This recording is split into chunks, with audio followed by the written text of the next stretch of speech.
Assalamu alaikum and welcome to another edition of Deep Dive with OA. I'm Omar Abedin, Project Director at the National Incubation Center in Karachi. And today I'm joined by Hamiz Awan from Plutus21. How are you, Hamiz? I'm good, thank you. Welcome to the show. Thank you for having me. So, Hamiz has a very interesting story, and I'm going to let him tell it in his own words. But Plutus21 Capital has offices in Dallas, in Karachi, and they're going to be expanding into Canada as well soon. So, Hamiz, before we get to that, you're a Karachi boy. What is going on? How did you get here? What is happening? Yeah, no, I'm born and raised in Karachi. Spent my entire life here, and was lucky enough to be around a family business.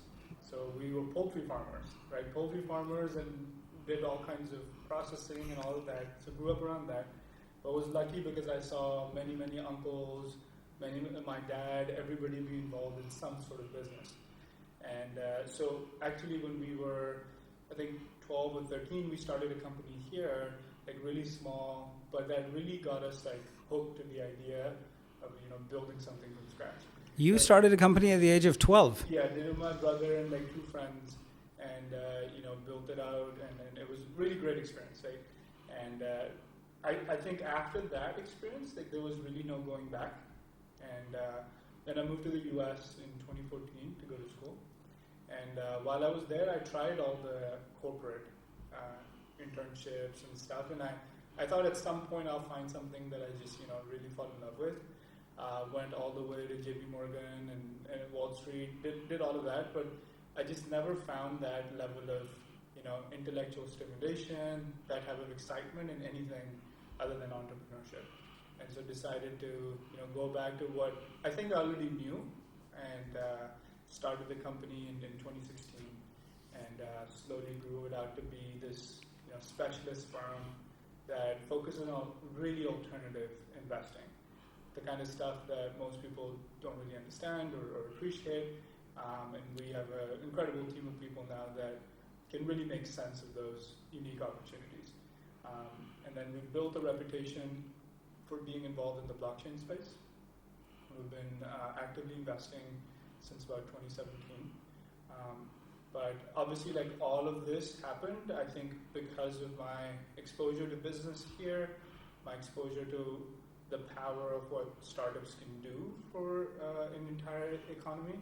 And I just got that bug like really early, and it was hard to like let it go. And now I have the privilege of working with a lot of entrepreneurs, helping them start their companies, giving them the resources and the capital they need. And that's like my absolute like favorite thing, is that I get to live through their entrepreneurial journey, through this role that I have, and I've really enjoyed it. Wow. Okay. So it's kind of in your blood. Entrepreneurship is in your blood. So I guess the job hunt was always doomed. It was never going to happen, because this really is a virus, right? It's a virus against which I have not found a vaccine. I mean, I did my first startup in 2010, and then I did a second one which completely destroyed me, and I went back to a job. But I worked for a startup, not a big corporate. And so yeah, I worked my way back to it, and now this is what I do 24/7 as well. So I understand the pull. It's hard to walk away from.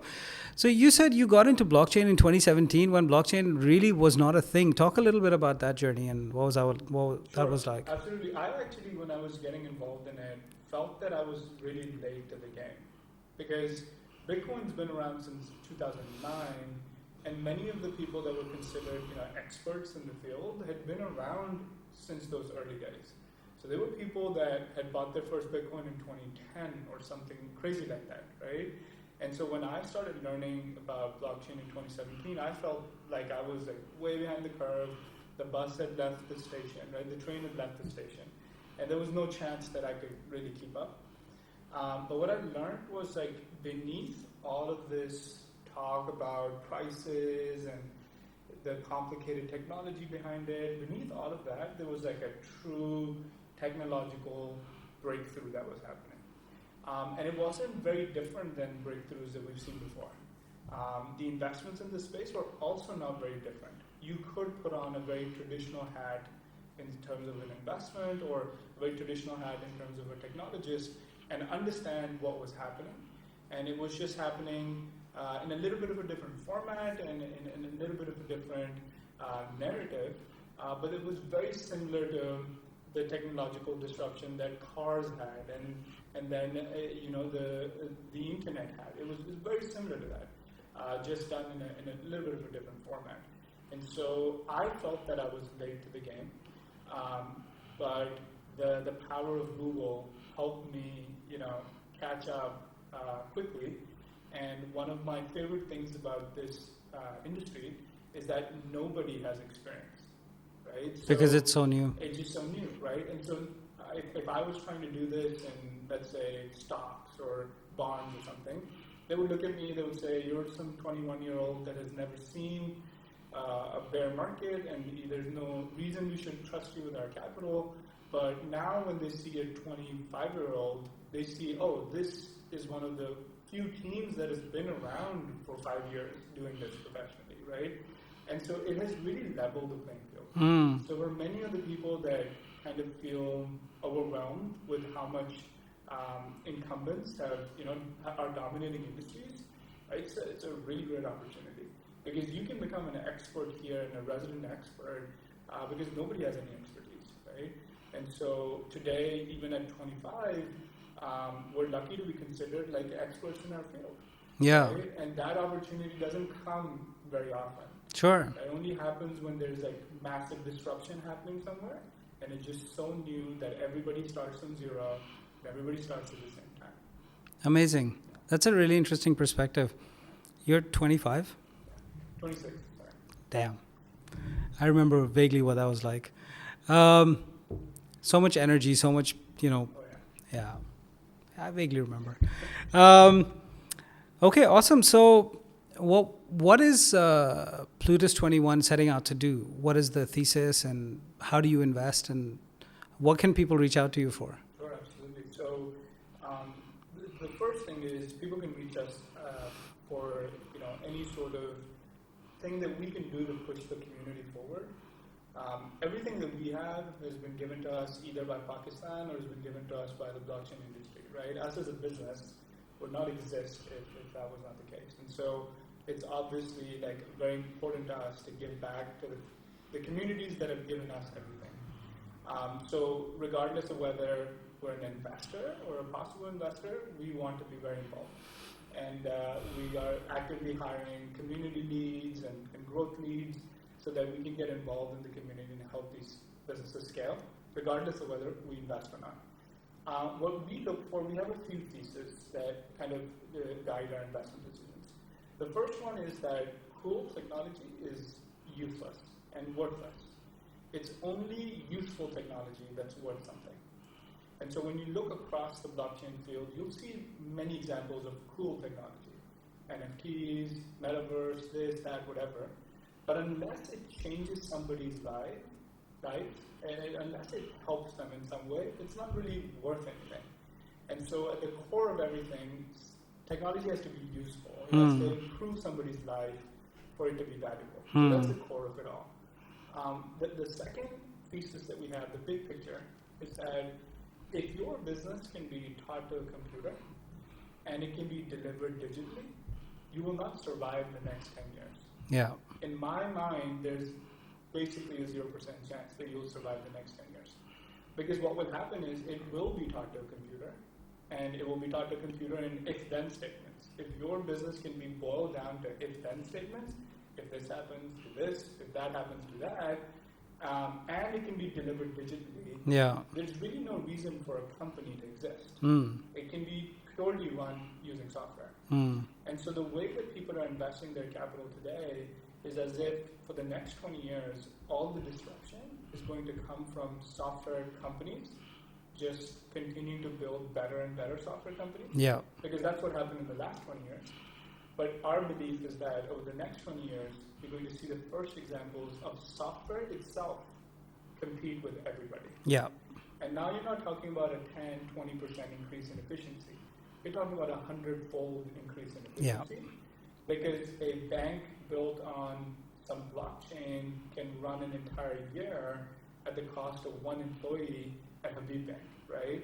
And so there's really no world in Maybe not at Habib Bank, but JP Morgan. Sure, at JP Morgan, Sure. right? At JP Morgan. Yeah. But I see this as the inevitable future. Inevitably, you're going to see software compete with the entire world. It's not just software companies, it's software itself. And the infrastructure that allows for this transition to happen, is, in my view, inevitable, is blockchain. Doesn't mean it's going to change every aspect of society. It doesn't mean it's going to solve every problem in the world. But I am a strong believer that blockchain is going to be a core to this transition. There will be other technologies as well. But blockchain is going to be the infrastructure that allows for us to go from traditional companies to software companies to now pure software. And just no company involved at all. Right? That's the future that I see, not in 5 to 20 years. I see that in 10 years, maybe even 5. Wow. Okay then. So that's not a little scary at all. I actually I speak to students all the time, and this is one of the points that I make to them, that if you think that you're going to have one of the jobs that exists today in 10 years, you're mistaken. That job will not exist. It's not that you will go away. That job will not exist, and it won't be in a form that you recognize.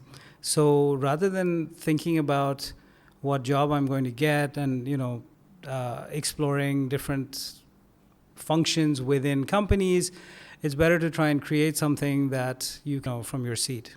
But most jobs, I mean, I hadn't brought it down to 5 years, but realistically, there isn't much of a gap between a 5-year horizon and a 10-year horizon. For most people, especially in Pakistan, we don't really look 5 years out. We barely look a quarter out. And that too because we're waiting for new versions of the budget to come in, and we want to know how it impacts us and so on. So that's... aggressive. No, I think we may go back to this video in a few years and say that was prescient. Yeah. So you never know, right? And think about, for example, Bitcoin. Bitcoin is an example of pure software. There is no company, right? There is no CEO. There is no marketing budget. Bitcoin went from nothing, a piece of paper, right, to $1 trillion asset in 10 years without a marketing budget. Yeah. And it was purely based off of the power of software and the power of the idea of Bitcoin, right? Most companies spend hundreds of millions of dollars in marketing to get to $1 trillion, hundreds of billions of dollars in marketing to get to $1 trillion market cap, right? Bitcoin but there's only like 3 of them, so right? Yeah. Bitcoin did that without a marketing budget, and it never had an office and it never had a CEO, right?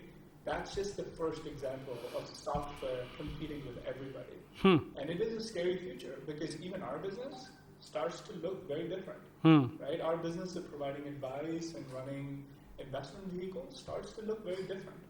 I think the most difficult piece to disrupt will be advice of any kind, financial advice, legal advice, medical advice. That's harder to disrupt, harder to teach the computer. But eventually that will also be taught to the computer through AI and machine learning. That will also be taught to the computer, but that's further out. Sure. So maybe at Habib Bank and JP Morgan, the advisory business survives, but the paper pushing business of, I'll do this for you and I'll transfer this, that is gone, right? Like that's not going to survive very long. And we're not talking about a neobank, which you can still realistically compete with, right? We're talking about no entity at all. It's just software. How do you compete? Just stuff happening. Yeah. How do you compete with software? I don't understand. Yeah. And so it's, in one way, a scary future. In another way, it's a very exciting future.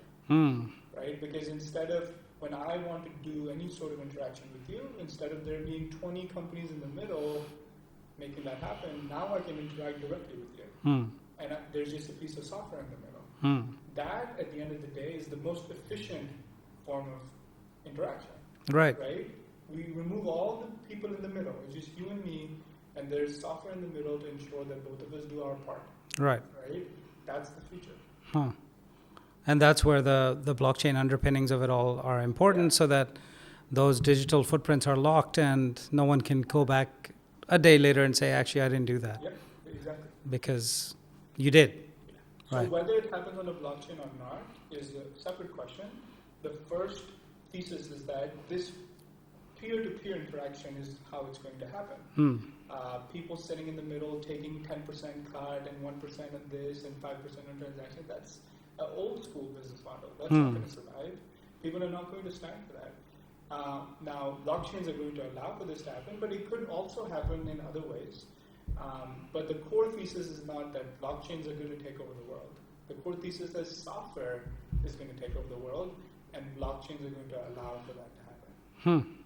Interesting. The reality that you're referring to, which sounds a little bit like it comes out of Terminator Part 4, right? We're so far away from that in Pakistan, some days it feels like we are on a different planet. Today I was on a call with a group of people that are trying to make a recommendation to the powers that be on how to make it easier for investment to enter Pakistan. And in the last year, there are examples in front of me of money that has come in from the UK through a corporate account into a corporate account as an investment into that company. And 2 weeks later, it has, after swirling around in the banking system for 2 weeks, like a toilet that you just flushed, the money has gone back to the UK because we couldn't figure out how to actually stop it and keep it in Pakistan, despite the fact that we need foreign exchange. We're literally, I mean, you've seen what's happening to the dollar. We are desperate for foreign exchange. And then the sad part is, after discussions with the state bank and the local bank, the money was rewired and it happened again. And so eventually the money was not received, period. And this is a real life case. This is not something that I heard from someone, or this is something that is happening to one of the startups that we work with. So, and then you've got, 37 signatures required to open a bank account. And they're all physical signatures. There's no can I please click this button and accept, right? And yet, I mean, even today, you can buy and sell a house in the US without ever going near anyone or anything. And, the documentation gets done and the amount is, paid into your account, net of and you're done. And that's it. In some cases, they will even deduct capital gains tax if you ask them to, so that you're not lumped with a bill at the end of the year. So I think that parts of society will be severely impacted.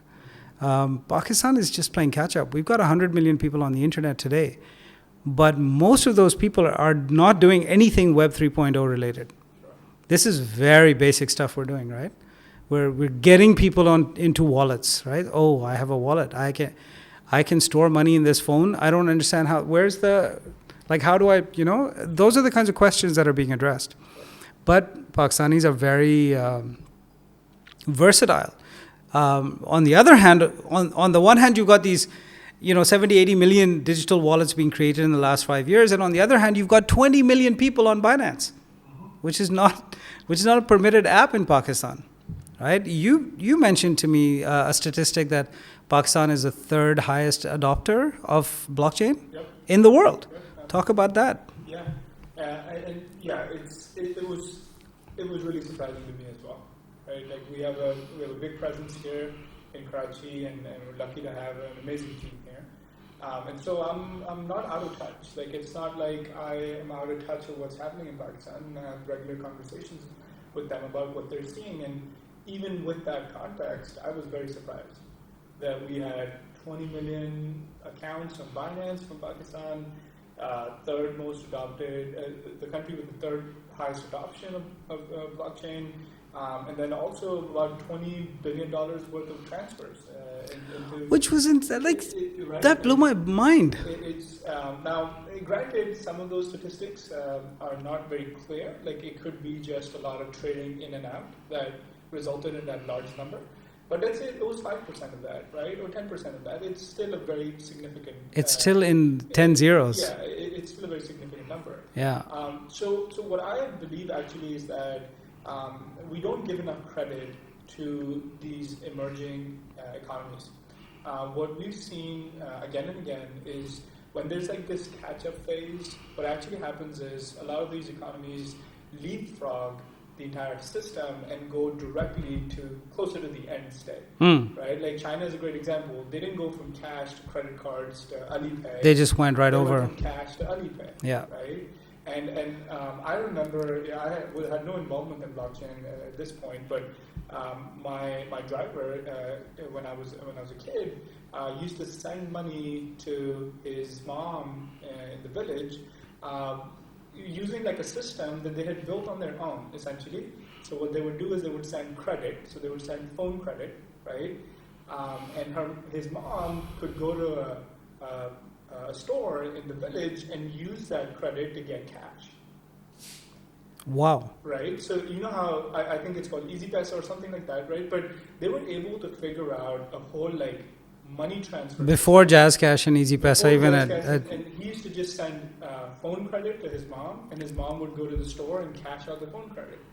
And this person did not have a bank account, right? But was able to figure out the system on SMS, right? There was no internet involved, right? And so I don't think we give enough credit to how much innovation can happen when there's a need for it. Yeah. Right? Like if it takes us 3 days to move money around and Western Union charges or whatever they charge, there is a big need and people will find solutions. Yeah. And I'm actually more hopeful that those solutions will happen faster in Pakistan than they will happen in the US. Because in the US, there's this general sense that the system works really well. There's a general sense across the board. And when you innovate, you sort of innovate around the edges. You don't really innovate in the core, you kind of fix things around the edges. In Pakistan, there's a general sense that things are not good. No. Right? And so when you innovate, you can innovate at the core, and you'll find plenty of people that will realize the problem you're trying to solve. Yeah. Right? Because they face it every day. Yeah, They face it every day. Yeah. So I'm actually more hopeful that there will be faster adoption here. And one of our key investment sort of processes is we look for where the users are. So we look for where the adoption is headed. It doesn't matter if it makes sense to me or not. It doesn't matter whether I would use the product or not. It just matters that people are using it. And by a big margin, emerging countries are using the technology far more than anywhere in the US, right? Or in Canada or in any of these countries. And so that's why Pakistan is the number 3rd in terms of adoption. You don't see the US in that ranking. No, right? no. And so I'm actually, I'm of the opinion that we will see faster adoption if we were to solve these problems here than we would see in the US. And in the US, we will continue to be, blockchain will continue to be an investment, it will be an asset class. But in Pakistan, it will actually be a solution. Wow. Yeah. That's really cool.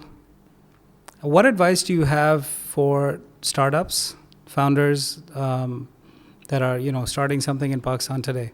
What advice do you have for them? I have generic advice that I try to give to anybody who would listen. But I have very specific advice. So I think that there's an arbitrage opportunity.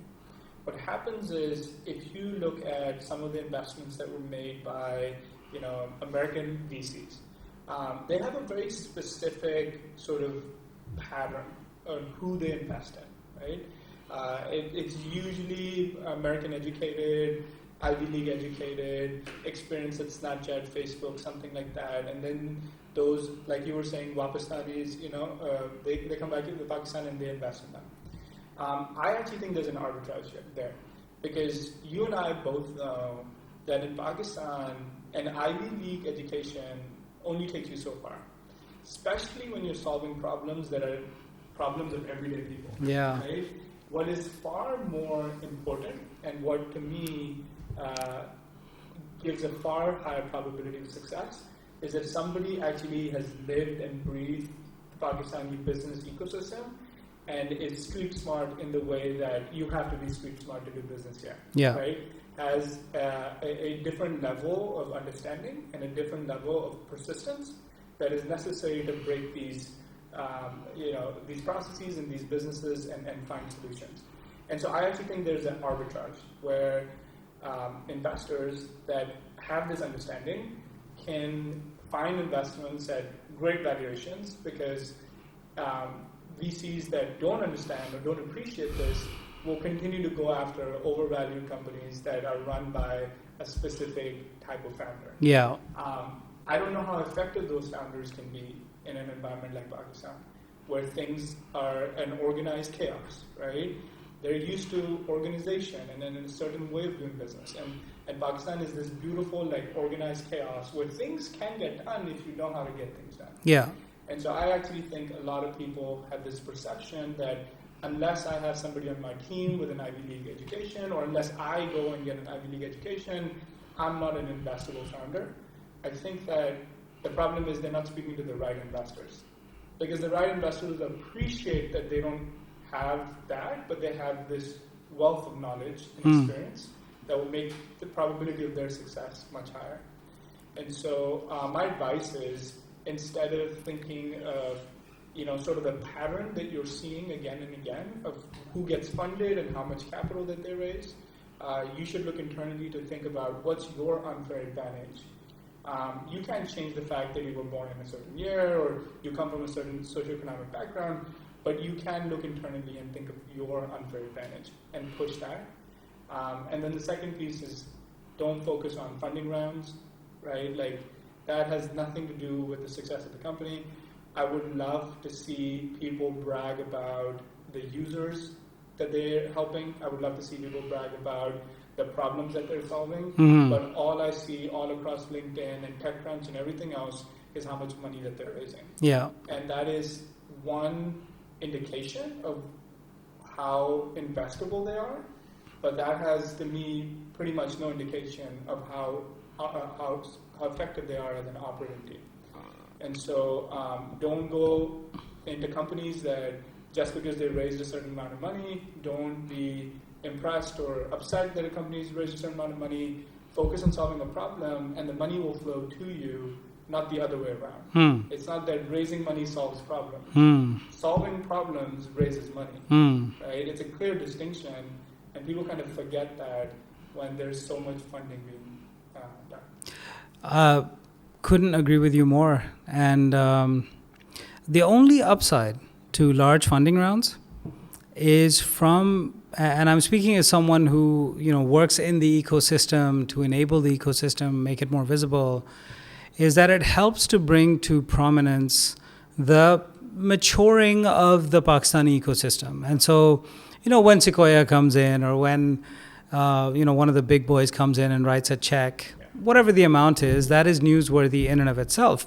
But when 25 investors come in and write an $85 million check, all of a sudden it signals to the world that, hey, Pakistani homegrown companies are ready for, like the serious, you mentioned a Series B round of $1.5 billion. I think if that ever happened in Pakistan, like 300 heads would explode. You know what I mean? We're not there yet. But it sends a signal to the world that Pakistan is now, where maybe Indonesia was in 2014, where India was in 2010, where China was in 2000, where Nigeria was maybe a few years ago, right? So we are now finally on that ladder or that curve or whatever, pick your analogy. So for me, that's the main use of these headlines. Is that it lets people know that we're ready, or we're getting ready, and that there's more to come. Last year, we raised $350 million in Pakistan, 350 to 370, depending on who you talk to and how much information people have. This year, we have heard that we could cross that number in the first quarter. It, in and of itself, no, it's not. But again, because it sends that message, helps to build the positive image of the ecosystem in the world. I think it's a good thing from that perspective. But absolutely 100% agree with you that operationally it doesn't answer any questions. Yeah, and I think if there was an application in Pakistan or a business in Pakistan with 1 million active users, like that would be far more impressive, at least to me. Obviously, I'm one person. That would be far bigger headline for me than I raised $10 million. Like that to me is, capital is cheap. Everybody has capital. Not so much in Pakistan. That's the disconnect, right? So you've got capital coming into Pakistan, but the majority of founders don't have access to that capital, and that's where that arbitrage opportunity actually exists, and that's what we were talking about earlier as well, right? So wow, what an amazing discussion. Any last thoughts? Yeah, to founders, like most important thing is to just do it. You know, it takes everybody you meet has seen some episode of Shark Tank or seen something like that, and they all have 50 ideas, but there will be very, very few that actually have the conviction to go through with it. And I would invest 10 times out of 10 in somebody who's tried 10 things and failed all of them than somebody who's thought about 10 things and never tried it, right? Like 10 times out of 10 I would invest in somebody with bad experience than no experience. Sure. Yeah. Sure. Amazing. Hamiz, thank you so much.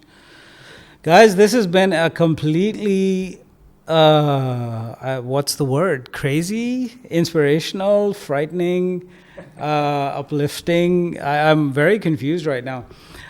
Discussion with Hamiz Awan from Plutus21. Hamiz, thank you so much for making the time, and we look forward to welcoming you back on the show soon. Thank you so much. Thank you.